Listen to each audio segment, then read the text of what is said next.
Hechos 26, versículo 1. Entonces Agripa dijo a Pablo: «Se te permite hablar por ti mismo». Pablo entonces, extendiendo la mano, comenzó así su defensa: «Me tengo por dichoso, oh Agripa, de que haya de defenderme hoy delante de ti, de todas las cosas de que soy acusado por los judíos, mayormente porque tú conoces todas las costumbres y cuestiones que hay entre los judíos, por lo cual te ruego que me oigas con paciencia. Mi vida, pues, desde mi juventud, la cual desde el principio pasé en mi nación, en Jerusalén, la conocen todos los judíos, los cuales también saben que yo, desde el principio, si quieren testificarlo, conforme a la más rigurosa secta de nuestra religión, viví fariseo. Y ahora, por la esperanza de la promesa que hizo Dios a nuestros padres, soy llamado a juicio. Promesa cuyo cumplimiento esperaban que han de alcanzar nuestras 12 tribus. Sirviendo constantemente a Dios de día y de noche. Por esta esperanza, oh rey Agripa, soy acusado por los judíos. ¿Qué? ¿Se juzga entre vosotros cosa increíble que Dios resucite a los muertos? Yo ciertamente había creído mi deber hacer muchas cosas contra el nombre de Jesús de Nazaret, lo cual también hice en Jerusalén. Yo encerré en cárceles a muchos santos, a muchos de los santos, habiendo recibido poderes de los principales sacerdotes. Y cuando los mataron, yo di mi voto. Y muchas veces, castigándolos en todas las sinagogas, los forcé a blasfemar, y enfurecido sobremanera contra ellos, los perseguí hasta en las ciudades extranjeras.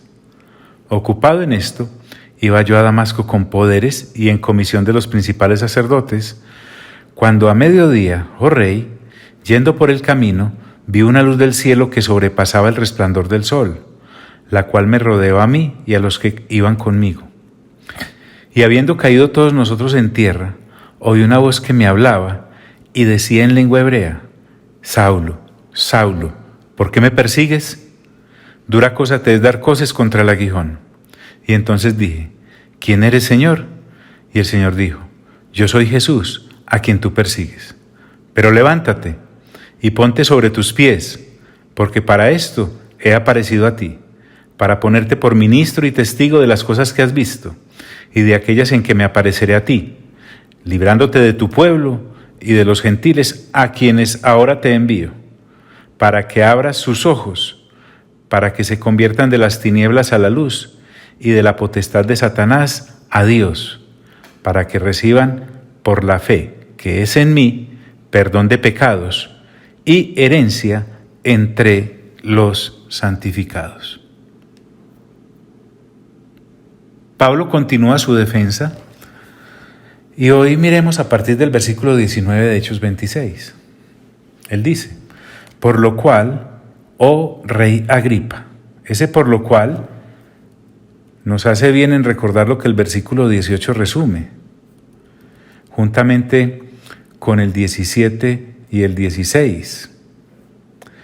El Señor Jesús le dice: pero levántate y ponte sobre tus pies, porque para esto he aparecido a ti, para ponerte por ministro y testigo de las cosas que has visto, y de aquellas en que me apareceré a ti, librándote de tu pueblo y de los gentiles, a quienes ahora te envío, para que abra sus ojos, para que se conviertan de las tinieblas a la luz y de la potestad de Satanás a Dios, para que reciban por la fe que es en mí perdón de pecados y herencia entre los santificados. Entonces, el por lo cual del versículo 19 abarca lo que desde el versículo 16 te acabo de leer. Por lo cual, oh rey Agripa, no fui rebelde a la visión celestial. Se conserva entonces por parte de Pablo el respeto por el hombre y por su cargo. Oh rey Agripa, no fui rebelde a la visión celestial, porque es que Pablo no se dedicó a otra cosa. Pablo está recordándonos que siempre fue leal a ese llamado, sin importarle los peligros, que los tuvo y muchos, y que siempre lo rodeaban. No fui rebelde a la visión celestial. es que esa visión que tuvo para él fue real. Ahora recordemos que han pasado varios años desde Hechos 9 y ahora cuando aquí en Hechos 26 Pablo vuelve a contar su testimonio, refrenda con su ejemplo lo que con sus palabras está diciendo. No fui rebelde a la visión celestial. Para él no fue un asunto pasajero o un sueño remoto. Esa situación que Pablo acaba de narrar cambió totalmente su vida. Es más, a eso se consagró por el resto de ella. Por lo cual, oh rey Agripa, no fui rebelde a la visión celestial, sino que anuncié primeramente a los que están en Damasco, interesante, y Jerusalén y por toda la tierra de Judea y a los gentiles. La labor de Pablo fue prácticamente inmediata. Él anunció, ¿y qué iba a anunciar? Miren que Pablo no tiene que inventar nada. ¿Qué iba a anunciar? Pues lo que se le dijo. ¿Quién se lo dijo? El Señor Jesús. Desde el momento mismo de su conversión, él no fue a despedirse de nadie en Jerusalén, no fue a terminar negocios que tenía pendientes, de una vez, por ahí que fue más derecho, en Damasco, en el lugar mismo de su conversión. Y luego cuando sube a Jerusalén, donde además recordemos que esa primera vez también quisieron matarlo, y está unificando todo el recorrido de su ministerio por aquellos lares y por aquellas épocas, y dice, y por toda la tierra de Judea. Es que realmente Pablo se tomó a pecho su llamado. Para Pablo, su conversión no fue algo en lo que se ocuparía un martes, si en su congregación se reunían, o un viernes, si en su congregación se reunían, o leer de vez en cuando las Sagradas Escrituras. No. Pablo se tomó el asunto a pecho y en serio. Entonces, le recuerda a Agripa y nos recuerda a nosotros que predicó por toda la tierra de Judea y a los gentiles, porque recordemos que su llamado fue para toda la humanidad, no solamente a los judíos. ¿Y qué era lo que les decía? A judíos y a gentiles, que a propósito es lo que nosotros debemos decir, que se arrepintiesen y se convirtiesen a Dios. El arrepentirse es un cambio de mentalidad. El arrepentirse implica cambiar mental y moralmente. No es algo emocional. Es un cambio de mentalidad que va más allá de sentirse culpable, porque una persona puede sentirse muy culpable por su comportamiento y además apesadumbrado. No. Es realmente verse sumido en el pecado y en su podredumbre. Y una vez darse cuenta de ese estado, saber que necesita de salvación. Ese arrepentirse y convertirse acá que Pablo le cita a Agripa es conscientemente renunciar al pecado y aferrarme a la salvación como tabla única. Que se arrepintiesen y se convirtiesen a Dios, siempre fue la predicación del apóstol. Es decir, para ambos pueblos el mensaje es el mismo. Es que no hay un evangelio para judíos y otro para gentiles. No hay un evangelio para ricos y uno para pobres. No hay un evangelio para personas sapientes o para personas neófitas otro. No, el mensaje es el mismo y punto. Pero el llamado no solamente era el arrepentimiento y a la conversión. Les dice, como se lo está contando Agripa, haciendo obras dignas de arrepentimiento. Esto se torna muy interesante. Arrepentimiento tiene una palabra que implica cambio de mentalidad. Y ese cambio de mentalidad implica aborrecer los pecados y entrar en una nueva vida. Es reconocer el pecado y enmendar mi caminar. De eso se trata el arrepentirse, no son pañitos de agua tibia. Tal vez Pablo está teniendo aquí en mente lo que Isaías 1:16 al 18 dice: Lavaos y limpiaos, quitad la iniquidad de vuestras obras de delante de mis ojos, dejad de hacer lo malo, aprended a hacer el bien, buscad el juicio, restituid al agraviado, haced justicia al huérfano, amparad a la viuda. Venid luego, dice Jehová, y estemos a cuenta. Si vuestros pecados fueren como la grana, como la nieve, serán emblanquecidos. Si fueren rojos como el carmesí, vendrán a ser como la blanca lana. Con razón, algunos estudiosos le dicen a Isaías el evangelista en el Antiguo Testamento.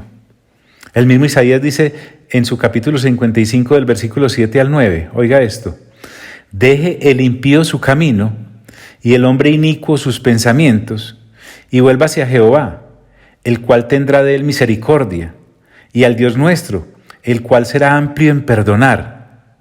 Escucha esa amplitud, amplio en perdonar. Y refrenda a Isaías diciendo acerca de lo que Dios le dice a su pueblo: porque mis pensamientos no son vuestros pensamientos, ni vuestros caminos, mis caminos, dijo Jehová. Como son más altos los cielos que la tierra, así son mis caminos más altos que vuestros caminos, y mis pensamientos más que vuestros pensamientos. Esa es la apreciación de Dios frente a la humanidad caída, sumida en pecado y cometiendo pecados. Es triste a veces, por falta de lectura juiciosa de la palabra, escuchar a algunos creyentes, y no de pocos años, en los pasillos de las congregaciones, citando esta última parte del versículo: como son más altos los cielos que la tierra, así son mis caminos más altos que vuestros caminos, y mis pensamientos más que vuestros caminos. La referencia que Dios hace a través del profeta Isaías era a personas que no eran creyentes conforme a su palabra. Por lo tanto, se refiere al impío, así fuesen judíos o gentiles. Entonces, una persona que realmente nace de nuevo y renueva su entendimiento, ahora sí, sus pensamientos son los pensamientos de Dios y sus caminos son los caminos de Dios. Porque en Cristo Jesús se ha cortado esa distancia entre el cielo y la tierra. Así que por favor, no vaya a escucharse usted diciendo, ya siendo cristiano, nacido de nuevo y con mente renovada, diciendo que sus caminos no son los caminos de Dios y que sus pensamientos no son los pensamientos de Dios. Por favor. Entonces, la Escritura también nos está recordando en el Antiguo Testamento que es hacer obras dignas de arrepentimiento. Y Pablo parece que tenía eso en mente cuando a Agripa le está recordando qué fue lo que Dios le mandó a hacer a él, a Pablo. Él continúa frente a Agripa haciendo su defensa, Pablo, y miren lo que les dice en el versículo 21. Por causa de esto, los judíos, prendiéndome en el templo, intentaron matarme. Recuerde que Pablo se está defendiendo. Si alguien tenía que estar en juicio, eran aquellos judíos que, sin considerar siquiera que Pablo además era un ciudadano romano, lo habían intentado matar sin un juicio justo, solo basados en sus prejuicios religiosos y además falsos. Por esta causa, por causa de esto, los judíos prendiéndome en el templo, así, porque recuerden que Pablo está diciendo que por causa de estar predicando el arrepentimiento de pecados y la conversión, es que los judíos realmente querían matarlo. Eso era lo que había escondido en sus oscuras intenciones. Y lo atraparon en el templo, ¿recuerdan? Cuando estaba pagando aquellos votos. Y dice Pablo fuertemente: intentaron matarme. Recordemos, a un ciudadano romano, pacífico e inocente.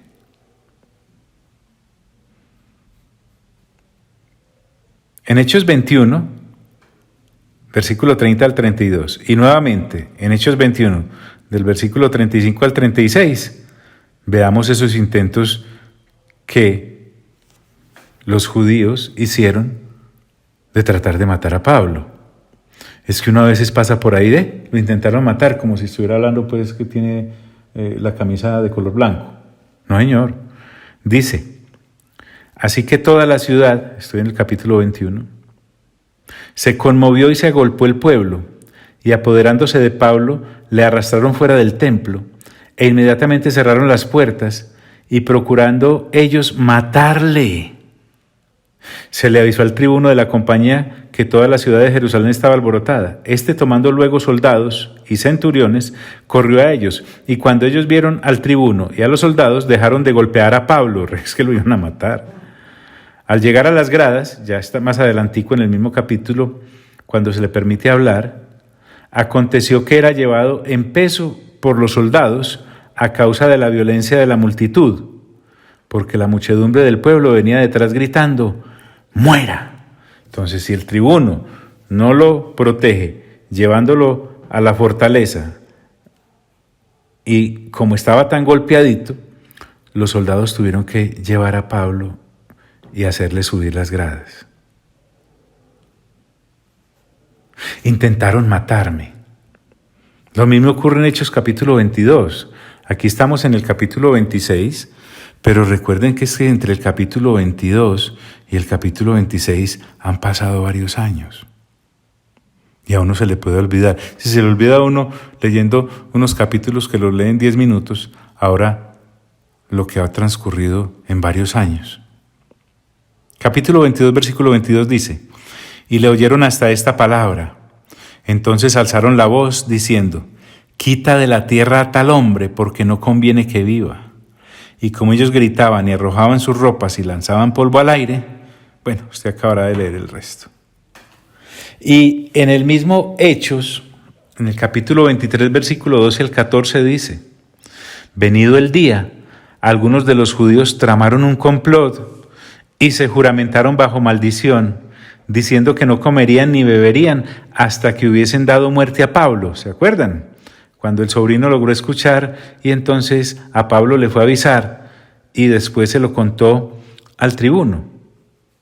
Dice entonces, eran más de 40 los que habían hecho esta conjuración, los cuales fueron a los principales sacerdotes y a los ancianos y dijeron, nosotros nos hemos juramentado bajo maldición a no gustar nada hasta que hayamos dado muerte a Pablo. Es que cuando Pablo dice acá, ante Agripa, intentaron matarme, él no estaba charlando ni estaba siendo la víctima. Y nuevamente, hace poquito, en el capítulo anterior, en el 25, del versículo 1 al 3, dice la Escritura, llegado pues Festo a la provincia, recuerden cuando hubo cambio de mando, en cuanto al gobernador se refería, subió de Cesarea a Jerusalén 3 días después, y los principales sacerdotes y los más influyentes de los judíos se presentaron ante él contra Pablo y le rogaron, pidiendo contra él como gracia, que hiciese traer a Jerusalén a Pablo, preparando ellos una celada para matarle en el camino.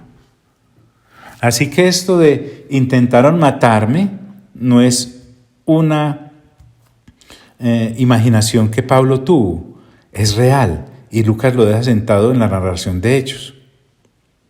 Pero miren qué bonito. Pablo continúa. Pero habiendo obtenido auxilio de Dios, perseveró hasta hoy, dando testimonio a pequeños y a grandes. Aquí hay algo. Recordemos que allá en Jerusalén, en el capítulo 22, el tribuno es el que quita de aquella turba al apóstol antes de que lo mataran. Recordemos que una vez preso, el sobrino es el que le avisa a Pablo y luego al tribuno. Recordemos que Festo fue el que, aunque le hizo la propuesta a Pablo para subirlo nuevamente a Jerusalén, Pablo dijo que no, y por eso fue que apeló a César. Pero Pablo va directamente a la fuente de la protección. Sabe que fue el tribuno en una ocasión, su sobrino en otra y su apelación más adelante, pero él le da toda la gloria a Dios. Por eso dice, pero habiendo obtenido auxilio de Dios. Para Pablo, Dios es su aliado protector.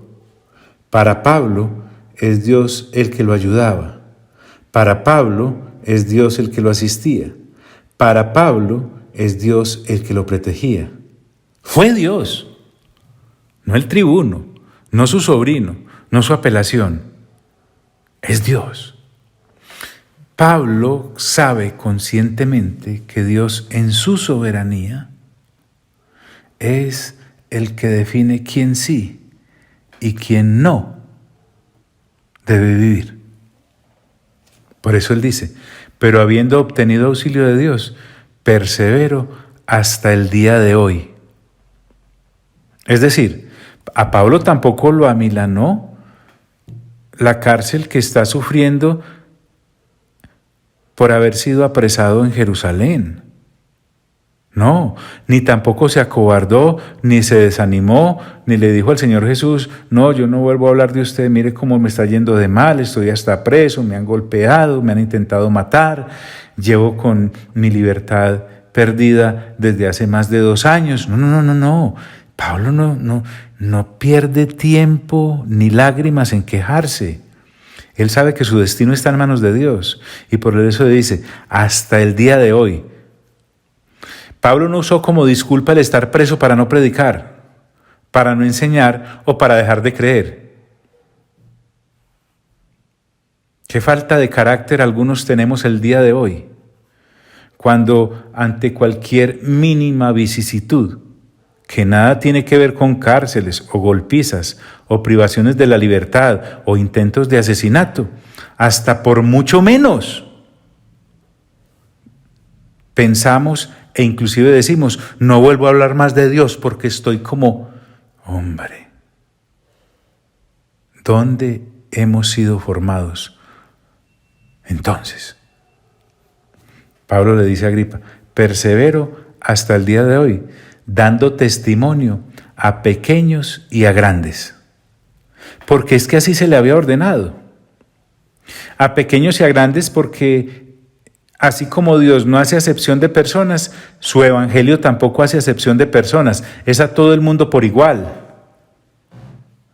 Y saben, dice él, no diciendo nada fuera de las cosas que los profetas y Moisés dijeron que habían de suceder. Válgame Dios, discúlpeme. Yo iba raudo a terminar este capítulo, pero es que no puedo correr. Miren lo que Pablo ahora nos está diciendo. Que lo que él predicaba no era una invención de él. Que lo que él predicaba no le daba gloria o reconocimiento a él, a Pablo. Que lo que él predicaba estaba completamente encarrilado en lo que las Sagradas Escrituras dicen. Por eso él dice, no diciendo nada fuera, es decir, todo dentro del canon de las Sagradas Escrituras y de la palabra de Dios. Ya vimos someramente en capítulos anteriores que una persona que pasa ya siendo cristiana y supuestamente con entendimiento renovado, hablando mucho de sí misma después de haber tenido su conversión y haber tenido su arrepentimiento y haberse aferrado a la salvación, es una persona inmadura. Ser inmaduro no es una cosa de la cual avergonzarse, pero permanecer inmaduro sí. Hay personas que llevamos años y siempre hablando de mi vida, mi familia, mi negocio, mi ministerio, y todo es en torno a ellas. No. Un verdadero creyente y una verdadera creyente usan su voz, la que Dios le ha dado, usan sus energías, las que Dios les ha dado, usan las oportunidades, las que Dios les da, para no hablar otra cosa que no sea lo que acerca de Jesús dicen las Sagradas Escrituras. En estos días, haciendo una referencia en lo que llevamos del Evangelio de Lucas, llamamos al apóstol Juan trayendo de su Evangelio lo que en el capítulo 3, versículo 30, dijo Juan el Bautista. Juan el Bautista dijo, es necesario que Él, o sea Jesús, crezca y que yo mengüe. Algunos creyentes en otros países y en otras congregaciones, jamás en la nuestra, por favor no vayan a pensar eso, se toman el alimento como no es y en vez de crecer Jesús se van inflando ellos. Y se van inflando como globos de helio y cada vez se vuelven más altos y más grandes y más robustos y se les olvida que tarde o temprano, ¡pum! Porque cuando uno no habla de Dios, diciéndose de Dios y se ocupa en lo que las Sagradas Escrituras dicen de Dios, solo es un globo inflado que tarde o temprano explota. Volvamos a hace 2000 años mejor. Pero habiendo obtenido auxilio de Dios, dice Pablo, persevero hasta el día de hoy, dando testimonio a pequeños y a grandes, no diciendo nada fuera de las cosas que los profetas y Moisés dijeron que había de suceder. Bueno, aquí les dije que no podía correr y realmente no puedo. ¿Qué es eso que Pablo dice que los profetas y Moisés? Esto es inmensamente maravilloso. Y me recuerda que la renovación de entendimiento con la lectura juiciosa de las Sagradas Escrituras no es un capricho de este servidor. Es que yo creo que algunos hasta me miran feo, se tapan los oídos o no volvieron a escucharme por la aparente insistencia propia de leer las Sagradas Escrituras. No, es que miren, es un mandato de Dios, del Dios del cielo.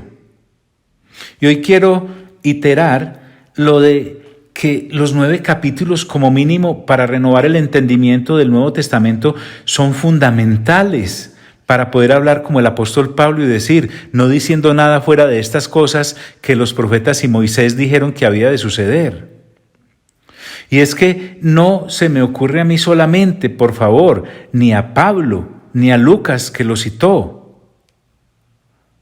El mismo Señor Jesús lo puso en práctica, aún después de resucitado. Usted va a encontrar en el Evangelio de Lucas, en el capítulo 24, del versículo 25 al 27, algo tremendo. El Señor Jesús ya había resucitado y va camino de Emaús con un par de discípulos. Y hablando con ellos y escuchándolos en las, digámoslo así, barbaridades que decían, Él les dice, oh insensatos y tardos de corazón para creer todo lo que los profetas han dicho. El mismo Jesús dice, ¿no era necesario que el Cristo padeciera estas cosas y que entrara en su gloria? Y miren lo que hace mi buen Señor Jesús. Él dice, y comenzando desde Moisés y siguiendo por todos los profetas, les declaraba en todas las Escrituras lo que de Él decían. Jesús citando a los profetas y las Escrituras lo que de Él mismo decían. Hágame el favor.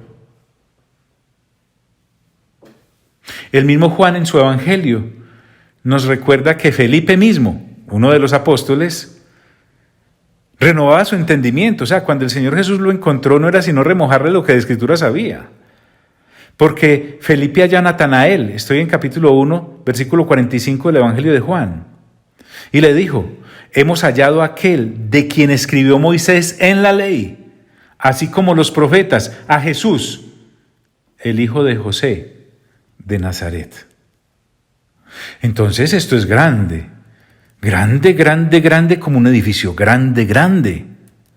Pero habiendo obtenido auxilio de Dios, estoy nuevamente en Hechos 26-22, persevero hasta el día de hoy, dando testimonio a pequeños y a grandes, no diciendo nada fuera de las cosas que los profetas y Moisés dijeron que había de suceder.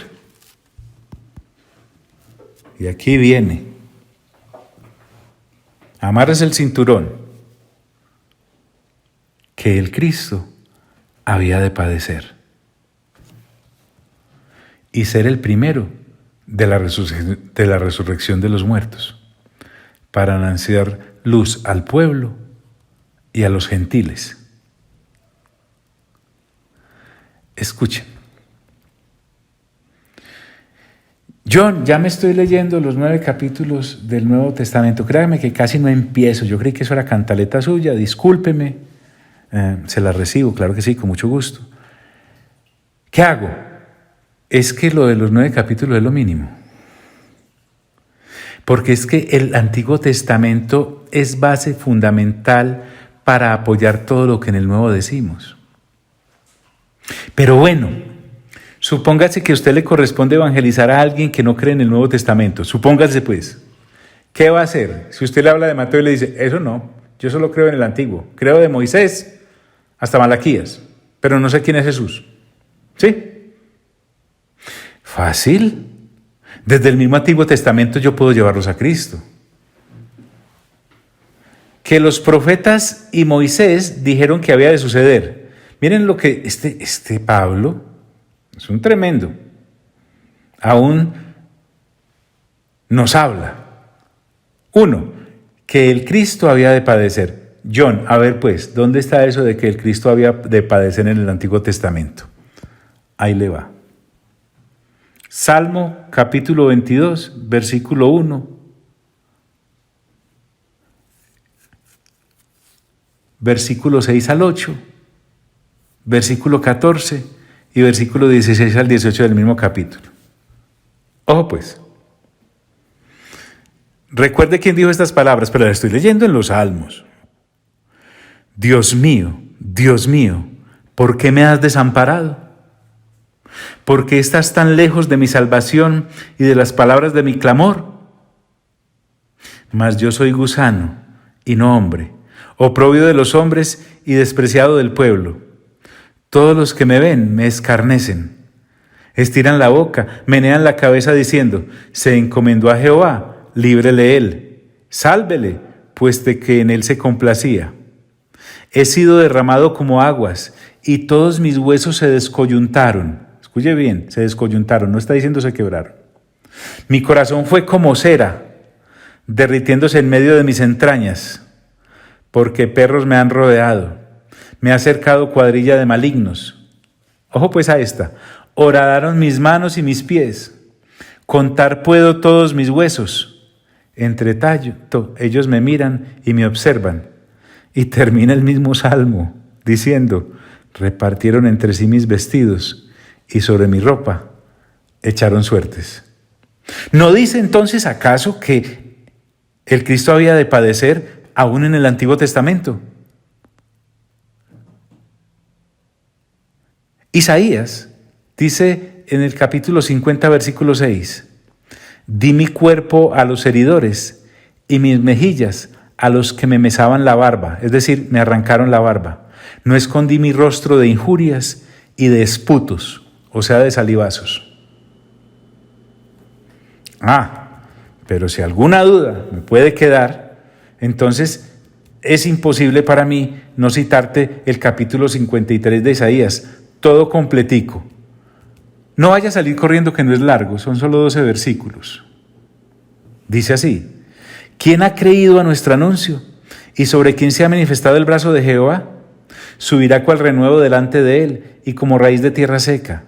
No hay parecer en él, ni hermosura. Le veremos más sin atractivo para que le deseemos.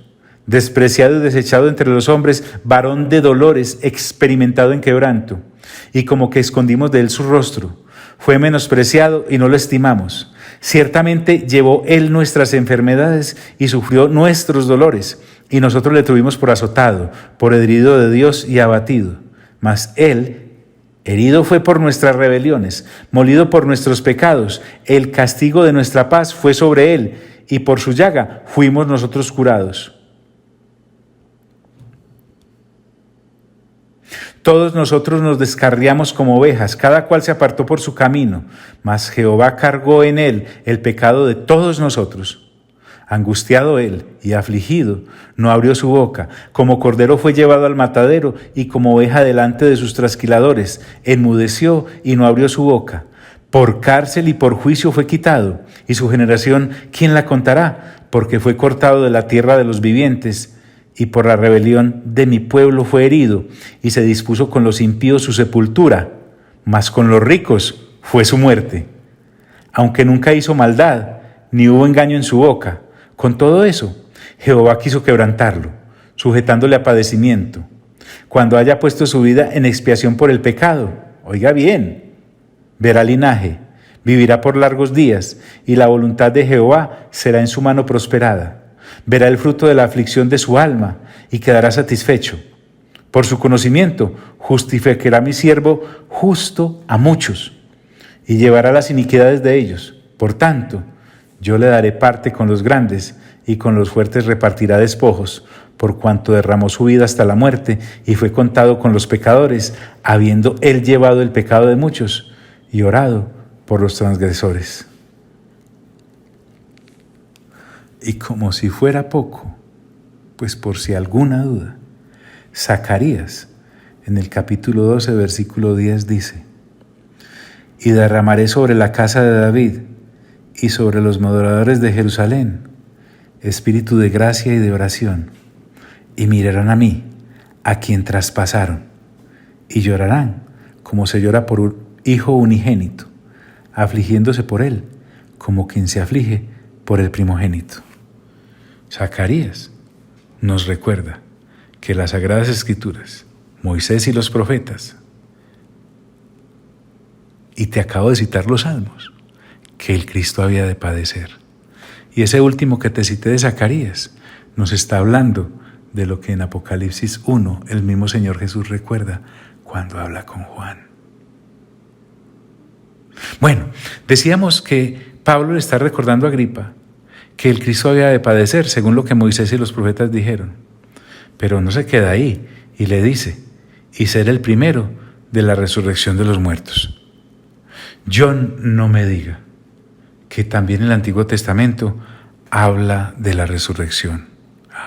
Sí, mi amigo, sí, mi amiga.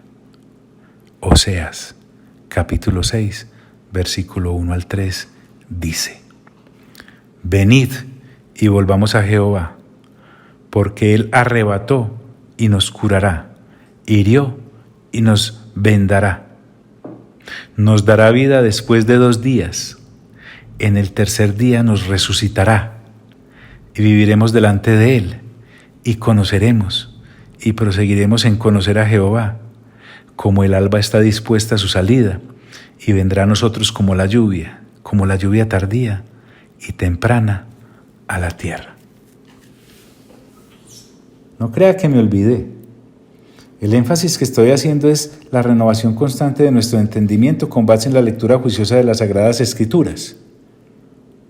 Y para aquellos que veníamos retrasaditos en incorporar el Antiguo Testamento a nuestra lectura juiciosa, nos llegó la hora. Y ser el primero de la resurrección de los muertos. Y dice Pablo en Hechos de los Apóstoles, capítulo 26, versículo 23, parte final: para anunciar luz al pueblo y a los gentiles. Esta luz a la cual se refiere es la luz del Evangelio, que nos llama de tinieblas a luz admirable.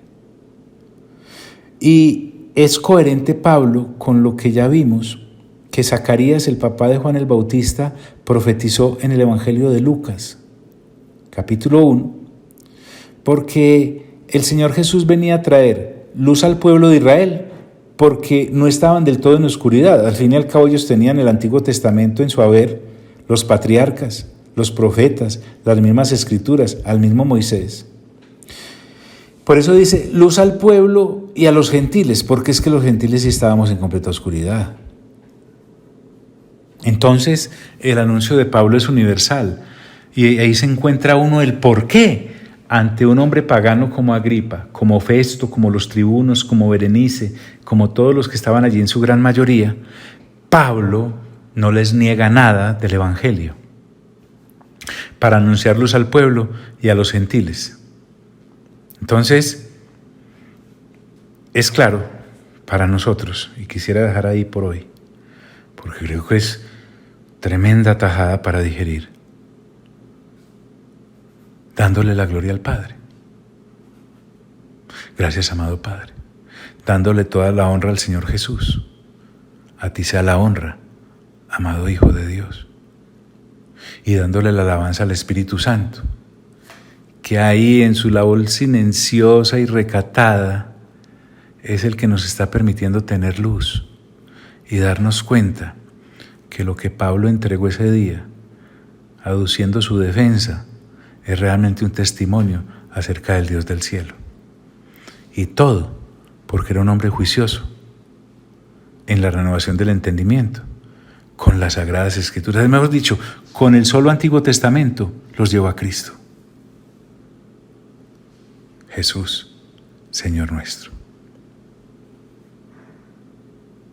Amén, amén y amén.